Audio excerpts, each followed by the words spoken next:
মৌলিক ধর্মী রাজনীতি, যাকে আমরা সাম্যবাদ, কমিউনিজম বা সমাজতন্ত্র বিভিন্ন পরিস্থিতির সামনে বিভিন্ন নামে রাখি। আর আমাদের দেশের থেকে আমরা দেখতে পারি যে ভারতবর্ষের রাজনীতি কবে শুরু, তাহলে আমরা দেখতে পারি ব্রিটিশের ভূত তৈরি রাজনীতি, যে সুরক্ষিত সোসাইটি ছিল তারা পয়সা করছে কংগ্রেস, সমগ্র ভারতবর্ষের কংগ্রেস যা ব্রিটিশের গোলামিতে তৈরি হয়েছিল।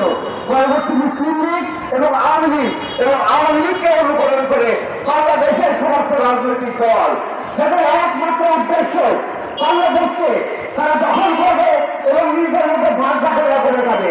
এদের মধ্যে আদর্শগতভাবে কোনো পার্থক্য নাই, তাদের পার্থক্য ইতিহাসে, তাদের পার্থক্য তার বাবা ক্ষমতায় এসেছিল, তার স্বামী ক্ষমতায় এসেছিল, আর বাকিরা যারা রাজনীতি করতেছেন কেউ দর্শনের নামে, কেউ ফরমের নামে। কিন্তু মানুষের রাজনীতি কই? সার্বভৌমত্ব আন্দোলন আপনাদের সামনে বলতে চায়, সার্বভৌমত্ব আন্দোলন আপনারা রাজনীতি করেন, এখানে বেকারত্ব হিসাবে শুরু উঠবেন না। আজকে আপনারা বা আওয়ামী লীগের যে